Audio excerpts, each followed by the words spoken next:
करना था, I think वो ज्वाइन कर चुके हैं। जिन्होंने नहीं ज्वाइन करना, वो इसकी रिकॉर्डिंग देख लेंगे। हम अपने सेशन को बकायदा स्टार्ट करते हैं। बेटा देखें, सबसे पहले आप लोगों ने MA1 का एग्जाम दिया। MA1 के बाद आपने अपनी तैयारी की MA2 की। अब आप MA2 के एग्जाम में अपीयर होने वाले हैं। तो सबसे पहले आप ये माइंड में रखिएगा कि ये एग्जाम MA1 का जो एग्जाम आपने प्रीवियसली दे दिया है उससे काफी डिफरेंट है। थोड़ा डिफरेंट नहीं है, काफी डिफरेंट है। उसमें ज्यादातर आपने चीजें थ्योरेटिकल देखी होंगी कि जो जो चीजें बस नॉलेज बेस्ड चीजें सॉल्व हो रही हैं। इधर आपको थोड़ी सी अपने आंसर तक जाने के लिए मेहनत करनी पड़ेगी। आपने तैयारी की है, बहुत अच्छी तैयारी की है। तो उसको हम जो भी आपने तैयारी की है उसको एनालाइज कर लेते हैं। अ, ऐसा नहीं है, ये हमारा जो सेशन है इसका मकसद है कि सिर्फ आप लोगों को यही चीजें बताना कि बहुत अच्छी बात है बेटा, पढ़ें आगे बढ़ें। इसके साथ साथ हम आपको ना प्रैक्टिस भी करवा रहे हैं आपके एग्जाम लेवल की। तो एग्जाम लेवल की प्रैक्टिस के लिए इससे बेहतर हो ही नहीं सकता कि हम कोई ना कोई एग्जाम दे रहे हों। तो बेटा ये कैप्लन का एक एग्जाम स्टाइल मॉक है जो कि हम देना जिसकी हम अभी प्रैक्टिस करेंगे। तो आपकी भी, आपकी तरफ से भी मुझे इनपुट आए। मैं अपना व्हाट्सएप नंबर इधर लिख दूंगा जाने से पहले। आप उसके ऊपर भी मुझे मैसेजेस कीजिएगा जो कि क्वेश्चन इधर मैंने नहीं कवर किए होंगे। मैं तकरीबन हमारे जो 50 क्वेश्चंस हैं, मैं उनमें से 25 इस सेशन के अंदर कर रहा हूँ। आपको भी सारे के सारे डिस्कस करूंगा और आपको ये भी बताऊंगा कौन कौन सा क्वेश्चन है, कौन कौन सा हमारा आंसर है और कौन कौन सा नहीं है। तो ठीक है, स्टार्ट करता हूं मैं क्वेश्चन नंबर 1 से। उसमें कहता है which costing method should be most suitable for an accountancy firm. Accountancy firm कौन सी सर्विसेज दे रही होती है? सर, अकाउंटेंसी फर्म जो सी है वो सर्विसेज दे रही होती है। और सर्विसेज के लिए क्या मेरा कोई डायरेक्ट मटेरियल लग रहा होगा? क्या मेरी कोई बैच प्रोसेसिंग चल रही होगी? कोई फैक्ट्री में बंदे मैं बना रहा हूँ? The answer is no. तो बेटा इसमें सबसे बेहतर क्या ऑप्शन है? The answer is job costing. कि एक जॉब के ऊपर, एक टास्क के ऊपर मेरा क्या खर्चा आ रहा है उसके, और क्या रेवेन्यू आ रहा है उसके हिसाब से जो मैं मेथड अपना चूज करूंगा वो ये होगा जॉब कॉस्टिंग। कहता है in each of the following statement about establishing the trend of the time series. ओ हो, टाइम सीरीज का देख लेते हैं जी।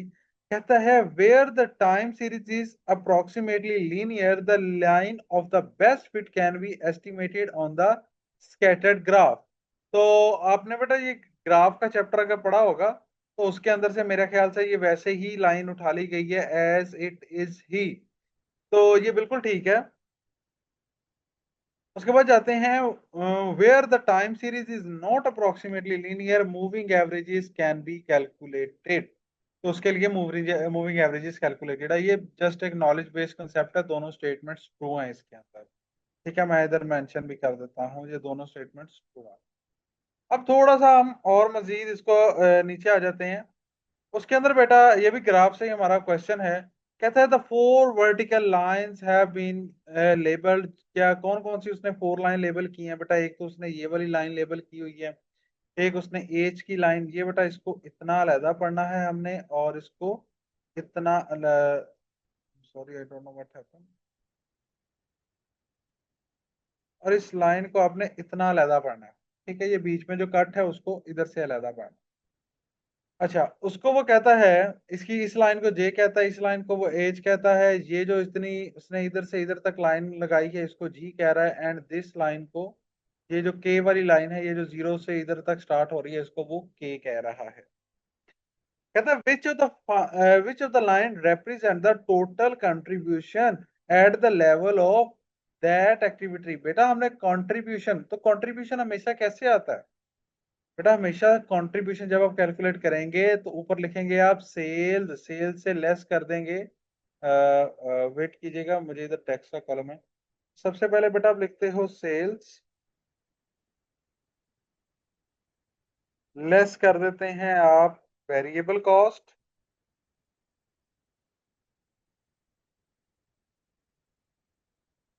अगर ये आप लोगों को नजर आने में प्रॉब्लम है तो मैं इसको बड़ा कर देता हूँ। वेरिएबल, वेरिएबल कॉस्ट, और हमारे पास कौन सी एक चीज आ जाती है, ये वेरिएबल कॉस्ट को वेरिएबल प्रोडक्शन कॉस्ट। तो हमारे पास क्या आ जाता है, इज इक्वल टू हमारे पास आ जाता है कंट्रीब्यूशन। और कंट्रीब्यूशन जब हमारे पास आता है और ब्रेक इवन के ऊपर हमें पता है जितना हमारे पास कंट्रीब्यूशन होगा उतना ही हमारे पास फिक्स्ड कॉस्ट होगी, फिक्स्ड कॉस्ट होगी। तो कंट्रीब्यूशन लेस फिक्स कॉस्ट, तो ये किसके इक्वल आ जाता है, प्रॉफिट के इक्वल आ जाता है। तो अब वो मुझे पूछ रहा है कि which line represent the total contribution at that activity level. तो ठीक है, अब हम इसको वन बाय वन देख लेते हैं। कहता है तो जो कि लाइन जी है, you seen that it reaches to sales line but start from the below, okay, and line H, ये बेटा वर्टिकल है, थोड़ा सा ओरिजिन से है। और लाइन जे जो आप देखेंगे ये भी वर्टिकल है, इसको लेकिन जो मैयर किया गया है, ये जो लाइन जे है स्पेसिफिकली ये इधर से मैयर कर रहे हैं जिधर से हमें प्रॉफिट होना स्टार्ट हो गया है। ये जो आई एम सॉरी, इधर जी, ये बेटा इधर से लाइन, ये हमारे पास point is the break even point, this point is break even point, और this line is my sales and this is my fix cost. So what will be my total contribution, तो क्या होगा मेरा total contribution. बेटा ये जो line जे है ये मेरा इसके अंदर इज द राइट आंसर। इसको देखिएगा, नहीं सॉल्व होगा तो मुझसे दोबारा पूछ सकते हैं आप। फर्दर नेक्स्ट चलते हैं, कहता है which two items in the following list relate to the term byproduct. अच्छा जी, बाय प्रोडक्ट के बारे में बताना है, तो बताएं जी। कहता है has the low sale value related to the joint cost. हाँ जी बिल्कुल ठीक है, बिल्कुल बुकिश बुकिश लाइन है ये वाली। उसके बाद वो कहता है accounted for by crediting the net realisable value to the work in process. हाँ जी, इसको हम किधर बेटा कैसे इसको अकाउंट फॉर कर रहे होते हैं, बेटा इसकी जो भी वैल्यू आ रही होती है उसको हम क्रेडिट में, कहने का मतलब उसकी जो ज्वाइंट कॉस्ट की वैल्यू है उससे कम कर देते हैं, तो ये भी बिल्कुल ठीक है। Equal units of the output are less than the actual good units of the output, the answer is no. Charge with the share of joint, नहीं बेटा ज्वाइंट प्रोडक्ट्स के शेयर के ऊपर भी ये चार्ज नहीं होती, ये वाले दोनों गलत है। आगे आगे कहता है the following data are available for product X. बेटा उसने प्रोडक्ट एक्स का डाटा दिया और हमने लगाना है सेल प्राइस वेरिएंस। कौन सा वेरिएंस निकालना है हमने, sale price variance. Sale price variance कैसे निकलेगा, बेटा स्टैंडर्ड की जो सेल होगी उससे लेस कर देंगे जो भी एक्चुअल आ रही होगी, और जो भी अगर हमारी एक्चुअल सेल ज्यादा होगी दैट विल बी द हमारा फेवरेबल वेरिएंस। तो बेटा इसमें सबसे पहले पर यूनिट तो इसको निकाल लो ना, बाद में फिर नंबर ऑफ यूनिट से मल्टीप्लाई कर दीजिएगा। तो बेटा इसको जरा निकालें, पर यूनिट क्या आता है। बेटा 50,000 बाय 500, और 57200 से उसको आपने लेस कर देना है, क्योंकि सॉरी, और इसको इससे बेटा डिवाइड कर दो, शाबाश। तो हमारे मेरे पास कौन सा आ जाएगा, पर यूनिट आ जाएगा। उसके बाद किन यूनिट से इनको मल्टीप्लाई करना है, एक्चुअल यूनिट से या स्टैंडर्ड यूनिट से। The answer is standard unit से। इसका फॉर्मूला क्या होता है, बेटा इसको इससे डिवाइड करना है और इसको इससे डिवाइड करना है, और जो भी मेरे पास देन फिर हमने जो सी हमारी एक्चुअल है, एक्चुअल से हमने लेस कर देनी है स्टैंडर्ड। तो ये मेरे पास आ जाएगी, मेरे पास प्राइस वेरिएंस आ जाएगा। कितने यूनिट्स का निकला वो मेरे पास एक्चुअल यूनिट्स ले लूंगा, मैं कौन से यूनिट्स ले लूंगा, एक्चुअल यूनिट्स ले लूंगा। तो जब आप इसका सारा करेंगे आपका जो आंसर आएगा बेटा वो होगा 5200 फेवरेबल का वेरिएंस आएगा आपका आंसर। ठीक है, थोड़ा सा मजीद आगे चलते हैं। कहता है what is the total annual inventory holding cost. Inventory की होल्डिंग कॉस्ट कैसे की कैलकुलेट की जाती है, याद करें वो ईओक्यू का फॉर्मूला। बेटा सबसे पहले हम देते हैं company order the particular raw material in order quantities, उसकी ये उसके यूनिट्स हैं। नोट सेफ्टी, उसने सेफ्टी स्टॉक कोई नहीं रखा। Inventory holding cost is 3 per unit, अच्छा होल्डिंग कॉस्ट ने ऑलरेडी दी हुई है। तो एनुअल डिमांड भी दी हुई है। सो ये क्वेश्चन तो बहुत ही सिंपल है। सिंपल कैसे बेटा, एवरेज इन्वेंट्री कैलकुलेट करने के लिए मैं क्या करूंगा, अपने बेटा order size divided by 2, 250 divided by 2, ये आ जाएगा 170, ये आ जाएगा कितना, 125 आई थिंक, हाँ 125 को मल्टीप्लाई कर देंगे 3 के साथ, तो this is my, so a option, and this is my holding cost. आगे चलते हैं। कहता है company has two production cost centre, company के पास दो प्रोडक्शन कॉस्ट सेंटर हैं, जिस एक प्रोडक्शन कॉस्ट सेंटर कटिंग है और एक हमारे पास फिनिशिंग है, दोनों प्रोडक्शन है, कोई स्पोर्ट का नहीं है। और एक के अंदर जो से हैं वो मशीन और ज्यादा लग रहे हैं और लेबर थोड़ी लग रही है, और एक के अंदर मशीन और कम लग रहे हैं और लेबर जो सी है वो ज्यादा लग रही है। अब वो कहते हैं from the given information what should be the basis of overhead absorption, तो ओवरहेड को किस बेसिस के ऊपर अब्जॉर्प्शन करानी चाहिए। द आंसर इज, बेटा इसके अंदर when cutting department, we talk about cutting department, तो कटिंग डिपार्टमेंट के लिए हम क्या यूज करेंगे, मशीन आवर्स। कटिंग डिपार्टमेंट के लिए हम क्या यूज करेंगे, machine hours. And when we talk about finishing, तो उसके लिए हम यूज करेंगे labour hours. Behind the reason ये है कि उसके अंदर वो सिग्निफिकेंट कंपोनेंट है। ठीक है बेटा, आगे चलते हैं। कहता है a company uses production unit method to depreciate the machine। बेटा ये जो प्रोडक्शन यूनिट मेथड है इसको बहुत ही सिंपल और स्ट्रेट यूज करना होता है, इसके अंदर कोई इतनी ज्यादा कॉम्प्लेक्सिटी नहीं होती। A machine that cost, उसने कॉस्ट बताई हुई है, एस्टिमेटेड रेजिडुअल वैल्यू बताई हुई है, at the end of the 6 year उसकी यूजफुल ऑपरेटिव लाइफ, ठीक है, 6 सालों की बाद उसकी बताई है। आउटपुट फ्रॉम द मशीन कितनी एस्टिमेटेड है, 124,000 ओवर द 6 ईयर, ठीक है। And 50% of the total output will be manufactured in each year 1, year 2, year 3।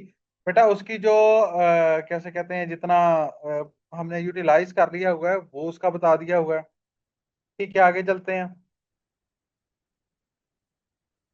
उसके बाद वो कहता है 50%, 50% of the total output will be manufactured in each year within 20% of the total year in, वो बेटा उसने दी हुई है। कहने का मतलब ये है, इसके साल बेटा ईयर 1 15, इधर 15 और इधर 15, उसके बाद जो ये दोनों साल हैं इसके बाद इन दोनों साल के अंदर बेटा 20 20 करके हम डिवाइड कर देंगे, तो बेटा 20 20 बना 40, और फिर 5% की किधर जाएगी, वो मेरे ख्याल से रेजिडुअल वैल्यू में कवर हो जाएगी। तो ईयर 4 की निकालनी है हमने, तो बहुत ही सारा सिंपल सा है बेटा, इसमें से इसकी टोटल वैल्यू में से इसकी रेजिडुअल वैल्यू माइनस करो, और माइनस करने के बाद इसको मल्टीप्लाई बाय 20% कर दो, क्योंकि उसने 20% ईयर 4 की ऑलरेडी दी हुई है। What so ever the answer is coming, रुक जा मैं आपके लिए इसको परफॉर्म कर देता हूँ हमारे कैलकुलेटर के ऊपर। तो the answer would be 32240, answer would be 32240। ठीक है जी, आगे बढ़ते हैं। आगे वो क्या कहता है, आगे कहता है what was the total manufacturing cost per KG, पर केजी हमने बतानी है और एक्सपेक्टेड आउटपुट की हमने बतानी है। और हम जा कितने सकते हैं, 2 डेसिमल प्लेसेस तक हम लोग जा सकते हैं, सॉरी।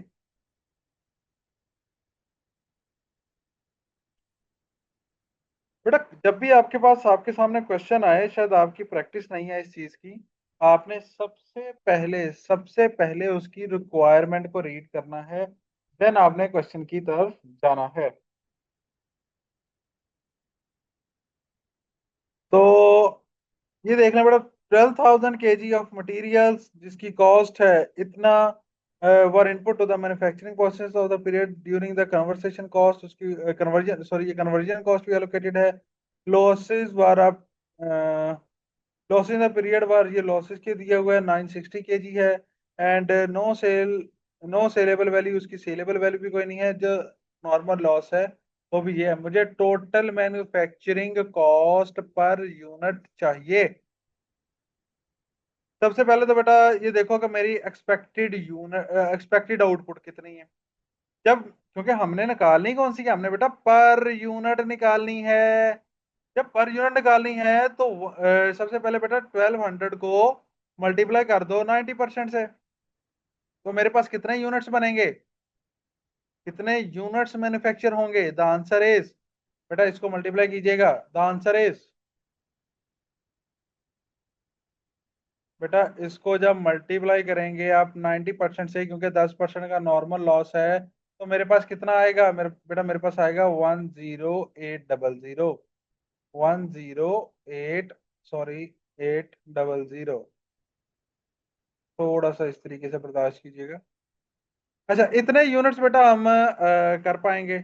उसके बाद मेरी टोटल कॉस्ट कितनी आ रही है? टोटल कॉस्ट बेटा 86 है और 39 है। अब मुझे पर यूनिट कॉस्ट चाहिए तो क्या करूंगा? पर तो नंबर ऑफ यूनिट्स कितना है? These are the number of units, these are the zeros, these are the number of units. तो बेटा इन दोनों को ऐड करके इसके ऊपर डिवाइड कर दोगे तो मेरे पास पर यूनिट मैन्युफैक्चरिंग कॉस्ट आ जाएगी। तो होपफुली जब मैं कैलकुलेट करूंगा तो आंसर आएगा D option.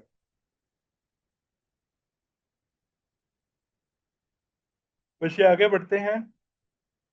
Which of the following may be included in the cost accounts but would be excluded from the financial accounts? बेटा कौन सी ऐसी चीज है जिसको हम कॉस्ट अकाउंटिंग में यूज करते हैं लेकिन फाइनेंशियल में यूज नहीं करते? ये आपने मार्जिनल कॉस्टिंग के और ये जो हमारी फाइनेंशियल कॉस्टिंग है, नहीं नहीं मार्जिनल कॉस्टिंग कह रहा हूँ, मैनेजमेंट अकाउंटिंग के और फाइनेंशियल अकाउंटिंग के डिफरेंस के अंदर ये चीज पड़ी होगी। बेटा ये डेप्रिसिएशन दोनों जगह पे यूज करते हैं, दोनों जगह पे एक्सपेंसेस भी यूज करते हैं, फैक्ट्री मैनेजर की सैलरी भी दोनों जगह पे अकाउंट को फॉर करते हैं। बेटा ये जो नोशनल रेंट किस चीज को कहते हैं? बेटा नोशनल रेंट उस चीज को कहते हैं, फॉर एग्जांपल मेरा घर है, इसके अंदर प्रोडक्शन हो रही है, तो घर तो मेरा, मुझे इसकी कोई कॉस्ट तो पे नहीं करनी पड़ रही, क्योंकि इसके अंदर मेरा वो सारा मैंने ऑफिस बनाया हुआ है, सारे काम हो रहे हैं। लेकिन मैं फिर भी इसको अपनी मैनेजमेंट अकाउंटिंग के अंदर एज एन एक्सपेंस ट्रीट करूंगा कि अगर मैं इस घर को रेंट के ऊपर दे देता तो मुझे कितने पैसे आते। तो बेटा उससे मैं इसकी एक कॉस्ट कैलकुलेट कर लूंगा, तो इस कॉस्ट को मैं कहूंगा this is my notional rent, जो एक इमेजिनरी सी कॉस्ट होगी, एक्चुअल कॉस्ट नहीं होगी। ठीक है, तो जी मूव ऑन करते हैं आगे।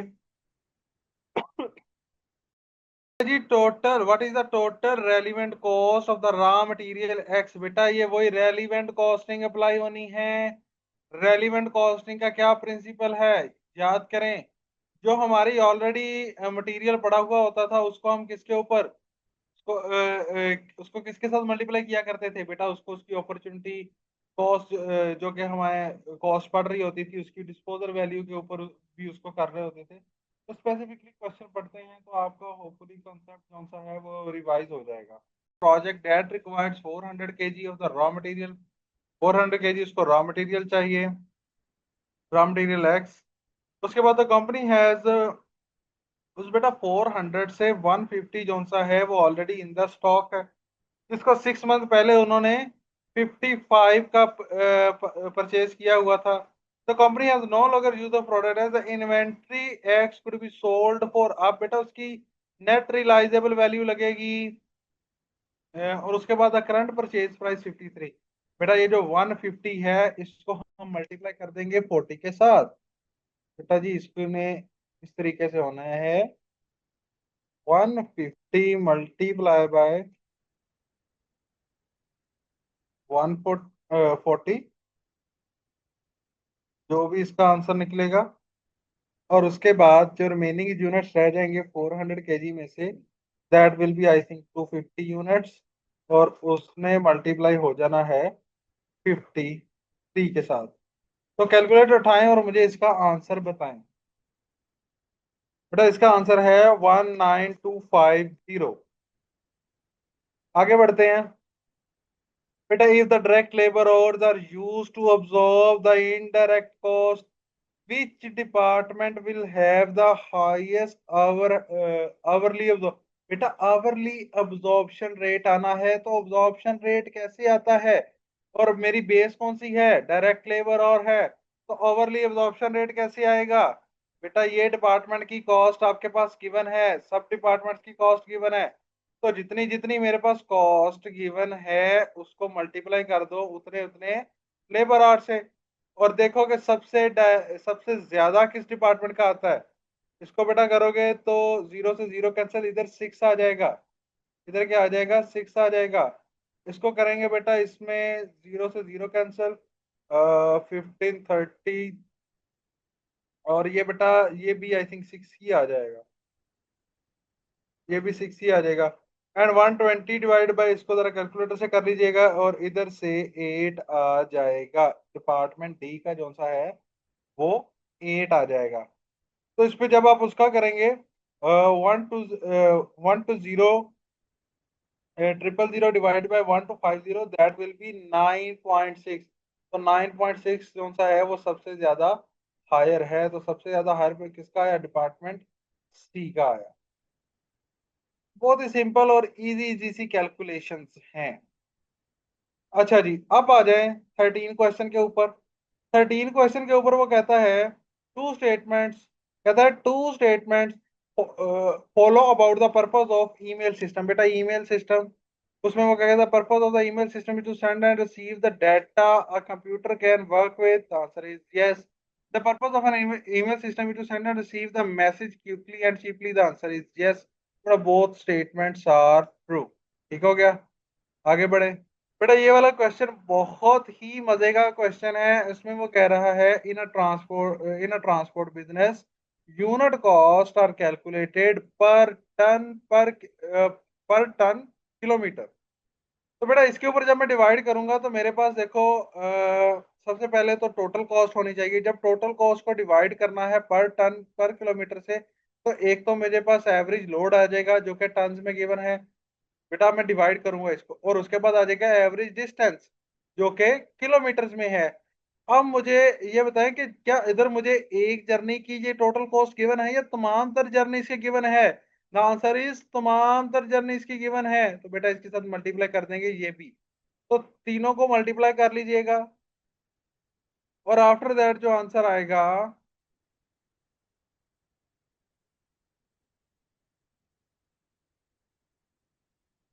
दैट विल बी, कैलकुलेट कीजिएगा बेटा, कैलकुलेट करके मुझे बताइएगा कितना आंसर आता है।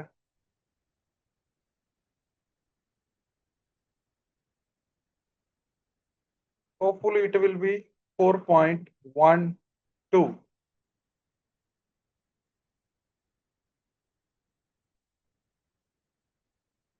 बेटा कैश बजटिंग के क्या क्या ऑब्जेक्टिव्स होते हैं, आ जाएं जरा। लास्ट 3 चैप्टर में से ये चैप्टर है एक, to anticipate the cash shortage, बिल्कुल ये भी हम कर लेते हैं।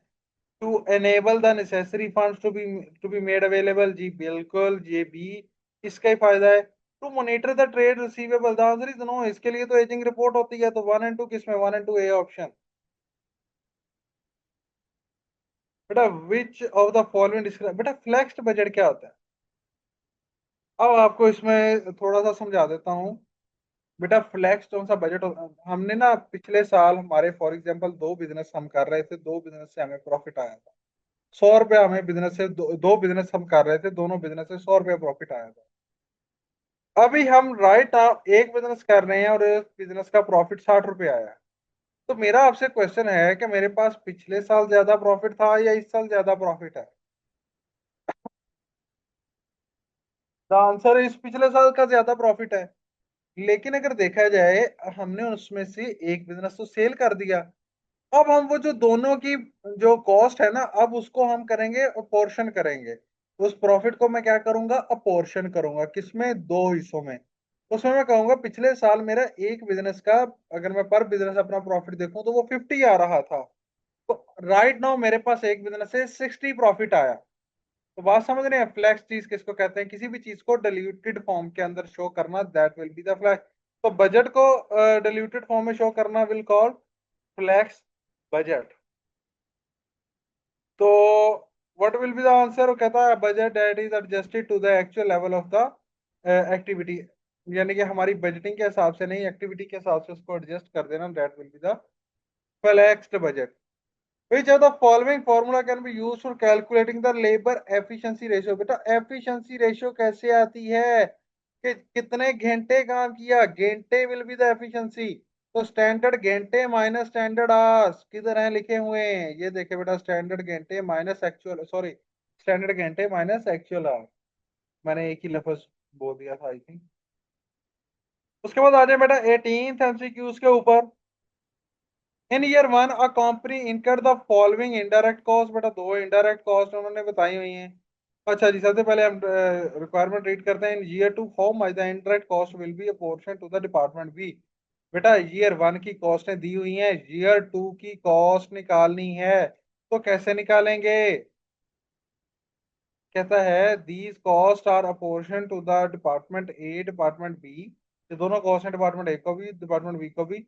On the basis of the floor area. A occupies 10,000 square metre, B occupies 500 square metre. ठीक हो गया। In year two the indirect cost will be raise by 20%। तो सबसे पहले तो बेटा इन दोनों की कॉस्टों को ऐड करो। ऐड करने के बाद इसको फ्लोर एरिया के ऊपर डिवाइड कर दो। डिवाइड करने के बाद जो भी मेरे पास कॉस्ट निकलेगी, कहने का मतलब ये है, उसको डिवाइड किसके ऊपर, अपोर्शन किस बेस के ऊपर करोगे? 5 डिवाइडेड बाय 15,000 की बेसिस के ऊपर उस कॉस्ट को आप अपोर्शन करोगे। तो मेरे पास ईयर वन की कॉस्ट निकल आएगी। तो ईयर वन की जो भी कॉस्ट निकलेगी अब हम उसको ईयर टू पे पोर्शन करेंगे। कहता है the indirect cost will be raise by 20%। वो 20% से बढ़ गई है। The size of the building will be increase by one third. Department C will occupy the new area. तो जो अब कोई उसका जो साइज है वो बढ़ गया है, वो अब किसी ऑर्गेनाइजेशन किसी और से भी वो स्ट्राइक करेगा। सबसे पहले तो आपने वो दोनों कॉस्ट को ऐड कर दिया और उसको मल्टीप्लाई कर दिया 1.2 के साथ 20%, क्योंकि उसके अंदर एडिशन है। उसके बाद वो हमने उसका टोटल एरिया निकाला और टोटल एरिया जो सा है उसको उसके अंदर हमने जो कि नई बिल्डिंग का एरिया है उसको भी एडअप कर दिया।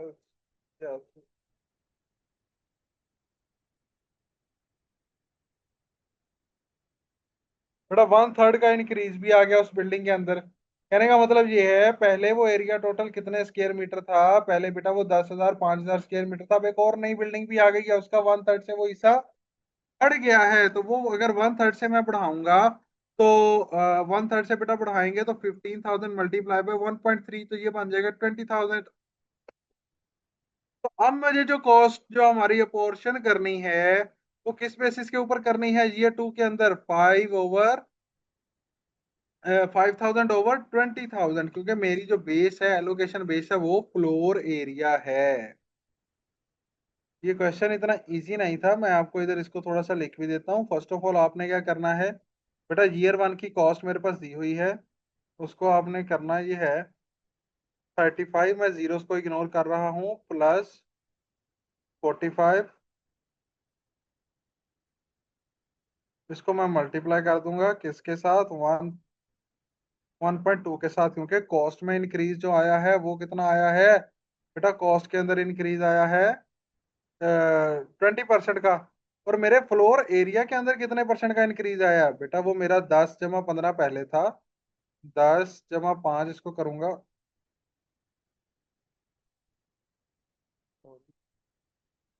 10 जमा 5 bracket close.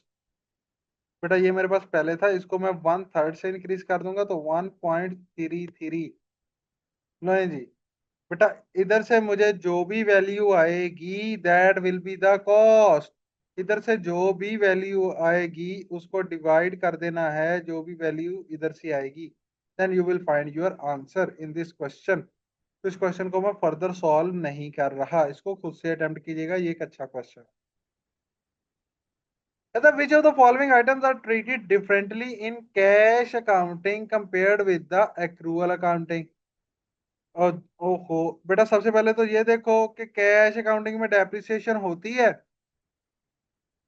The answer is no. Sale income भी डिफरेंटली हम ट्रीट करते हैं। अगर हम कंपेयर करें तो एक्सपेंडिचर ऑन मटेरियल, क्योंकि हमने उसको एक्रूअल बेसिस के अंदर, तो ये तीनों ही है जिसको कैश बेसिस के अंदर हम डिफरेंट ट्रीट करते हैं और क्या से कहते हैं एक्रूअल बेसिस के अंदर हम डिफरेंट ट्रीट करते हैं। तो इसका आंसर जो सा है वो answer will be the D option. चलें, वैसे भी सारा ही है, सारा हो गया कैलकुलेट वो हाईलाइट, तो इट्स ओके। हाँ जी बेटा, कहता है होटल की टोटल कॉस्ट इतनी है और उसके अंदर ऑक्युपाइड बेड नाइट्स इतनी है, what is the cost per service unit? तो so what will be the service unit here? जरा यही इसके अंदर दिमाग लड़ाने की बात है। बेटा सर्विस यूनिट इसके अंदर बेड नाइट है, होटल जो से हैं वो नाइट के हिसाब से कमरे को दे रहे होते हैं। सो इसको डिवाइड कर दो इसके साथ, और आंसर जो भी आएगा वो याद रखिएगा 2 डेसिमल प्लेसेस तक लिखिएगा। आगे बढ़ते हैं, कहता है which two of the following task related to the cash handling need to be separated, और for example the same employee can not perform the both task in order to prevent the fraud. बेटा हमने अपनी company के अंदर fraud नहीं होने देना। इसके अंदर ना, इसके ऊपर मैं आपको छोटी सी एग्जांपल देता हूँ। पिछले दिन मैं चला गया बेटा खलीफा खताई लेने। उनके अंदर क्या हुआ था कि जाहिर सी बात है इतने ज्यादा उनके अंदर कस्टमर आते हैं, और ऐसे ही लग रहा होता है जिस तरीके से ना उनकी वो मुफ्त के अंदर वो लोग बांट रहे हैं। तो उधर लाइन बना के मैंने बेटा पर्ची ली कि सबसे पहले मुझे कितनी वो चाहिए, कैसे कहते हैं, क्वांटिटी चाहिए। क्वांटिटी की पर्ची अलहदा बनाई। फिर मैं चला गया उस क्वांटिटी की पर्ची को लेके कैश काउंटर पे। उस कैश काउंटर के ऊपर उस बंदे ने पैसे पकड़े और मेरी उस पर्ची के ऊपर मोहर लगा दी। उधर से एक और चेक उन्होंने लगा दिया। पैसे पकड़ने वाला बंदा और है, क्वांटिटीज लिखने वाला बंदा और है, क्वांटिटीज लिखे और साथ पैसे भी लिख रहा था। कहने का मतलब रसीद बनाने वाला बंदा और है, जो कैश का लेन देन करता है वो बंदा और है। उसके बाद जब मैं गुड्स लेने गया तो तीसरा बंदा और था, जिसको जाके मैंने वो पर्ची दिखाई तो मुझे वो पाइयां मिली। तो ये सारा सिस्टम उन्होंने क्यों बनाया? ये सारा सिस्टम उन्होंने फ्रॉड को प्रिवेंट करने के लिए बनाया।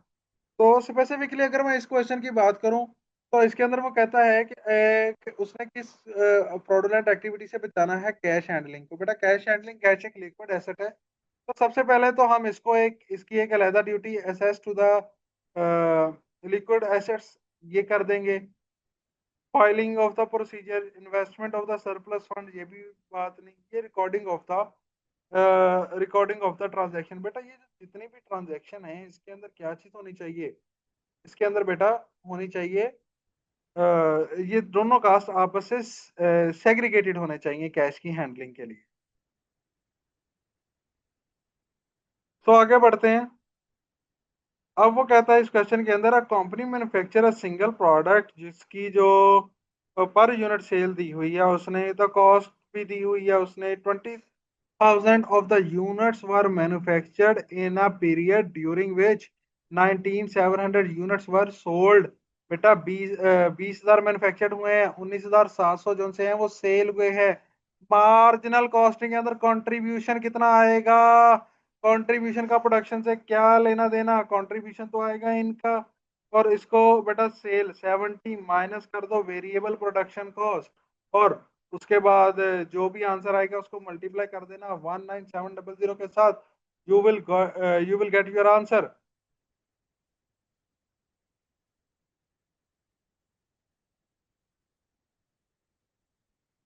अच्छा, आगे आ जाओ। कहता है which of the following statement is true. इससे हमने ट्रू स्टेटमेंट बतानी है। A company plan to produce 4,000 units product X. उसके बाद क्या है? During a particular year and the budgeted fix production overhead जो से है वो भी दिए हुए हैं। ड्यूरिंग इट एक्चुअली प्रोड्यूसेस, जो बेटा एक्चुअल प्रोडक्शन भी दी हुई है। एक्चुअल फिक्स्ड ओवर, बेटा ये कैसे निकालते हैं जो से है मेरे ओवरहेड जो से अंडर ओवरहेड होते हैं वो किधर से निकालते हैं? बेटा वी विल सी द, हम जो कंपैरिजन करते हैं, we will compare actual versus absorbed. Actual जो से ओवरहेड, एक्चुअल इनकट लिख देता हूँ, वर्सेस, स्पेलिंग मिस्टेक को बेटा छोड़ दीजिएगा, वर्सेस ऑब्जॉर्ब्ड ओवरहेड्स। अब्जॉर्ब बेटा कैसे निकालते हैं? अब्जॉर्ब निकलते हैं OAR। ये बेटा अब्जॉर्ब की कैलकुलेशन बता रहा हूँ, OAR multiply by number of units, multiply by number of produce unit,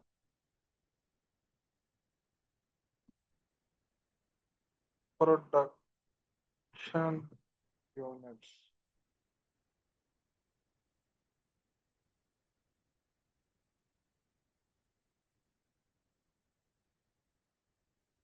ठीक हो गया। इस फार्मूले को बेटा यूज करते हुए आपने इस क्वेश्चन को सॉल्व करना है और इसका आंसर निकालना है। और मैं भी आपकी फेवर के लिए इसको ट्राई करता हूँ।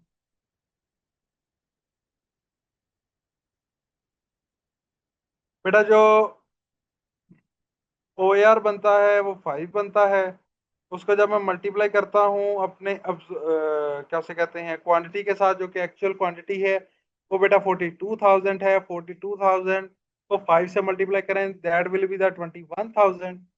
उसके बाद जो एक्चुअल है हमने अब्सॉर्ब करवाया 21,000, और जो एक्चुअल है वो है 21,840। तो 840 से राइट नाउ हम अंडर एब्सॉर्ब्ड हैं। 840 से हम अंडर एब्सॉर्ब्ड हैं, तो B option is the right option. ठीक है जी, मूविंग फॉरवर्ड इसको देखते हैं जी। A firm has discovered that the cost of the raw material will be increase. बेटा रॉ मटेरियल की कॉस्ट इंक्रीज हो जाएगी। If nothing has changed what affect on its margin of safety and break even point. बेटा break even point कैसे निकलता है? Break even point निकलता है सेल लेस वेरिएबल कॉस्ट। जब वेरिएबल कॉस्ट इंक्रीज हो जाएगी, क्या कंट्रीब्यूशन, जो कैसे कहते हैं ब्रेक इवन पॉइंट, वो भी बढ़ जाएगा? सोचें इसके ऊपर और बताएं मुझे। बच्चे एक इसकी सिंपल सी जो सी मिसाल है ना, वो इसको देखो कि आपने बेटा शिकंजवी जो सी है ना वो सेल करनी है। तो नींबुओं की जो कॉस्ट है वो इंक्रीज हो जाएगी। तो इसका मतलब क्या है? बाजार में नींबुओं की कॉस्ट इंक्रीज होगी, इसका मतलब क्या है कि तुम्हारे एक कप शिकंजी की जो कॉस्ट है वो भी इंक्रीज हो गई है। तो बेटा जब वो इंक्रीज हो गई है, तो आपका ब्रेक ब्रेक इवन पॉइंट भी इंक्रीज हो गया है। क्यों?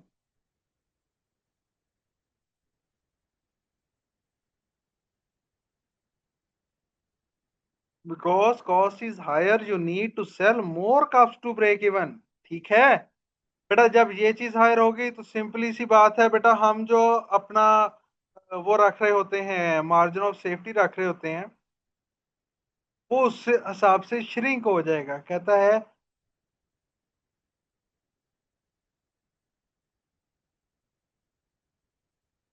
तो कौन सा ऐसा ऑप्शन है जो कि ब्रेक इवन को इंक्रीज कर रहा हूँ, मार्जिन ऑफ सेफ्टी को डिक्रीज कर रहा हूँ? मार्जिन ऑफ सेफ्टी डिक्रीजेज और इंक्रीजेज। तो I think A is the right option और not. Yes, is the right option. ये बेटा अब मैं आपको लास्ट क्वेश्चन करवाने लगा हूँ। इसके बाद वाले क्वेश्चन आपने सारे खुद करने हैं।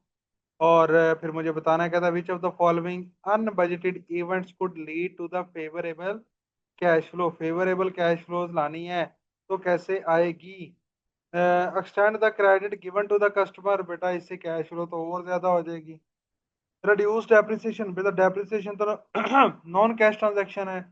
Extend the credit given by the supplier. जो हमारा सप्लायर है वो कहता है यार पैसे 4 दिन और लेट दे देना। तो ये हमारे लिए एक फेवरेबल सरकमस्टांस जो सा है वो क्रिएट करेगा। तो this will be my answer. बेटा ये मेरा नंबर है 03403322 आप इस वीडियो को देखिएगा, 25 तक क्वेश्चंस को कीजिएगा और बाकी वाले जो आगे क्वेश्चंस हैं वो खुद परफॉर्म कीजिएगा। तो मैंने ये क्लास स्टार्ट की थी 3:15 के ऊपर, और राइट नाउ मैंने 1 घंटा कंटिन्यूसली आपको समझाया भी है, खुद किया भी है। तो मेरे पास 45 मिनट्स मुझे लगे हैं ये सारा काम करते हुए। तो अभी भी आपके पास कहने का मतलब बहुत सारा टाइम गिवन है जब आप खुद करेंगे। मैंने अंदर एक छोटी सी ब्रेक भी ली थी। तो इसको देख लीजिएगा, जब आप पेपर के अंदर अटेंटिव होकर बैठना है, और पेपर देने से पहले अपने वालिदैन का चेहरा जो सा है वो अच्छे तरीके से देख के जाना है। और देखना है कि उसके अंदर वो जो आपके वालिदैन है वो आपसे कितनी उम्मीदें लगाए बैठे हैं। हमारा बेटा या हमारा बेटी एक दिन बड़ा आदमी बनेगा, एसीसीए करेगा, तो बेटा वो आपके लिए एक बहुत ज्यादा बड़ी मोटिवेशन हो। तो अपना बहुत सारा ख्याल रखिएगा। ये क्लास हम इधर ही एंड कर रहे हैं।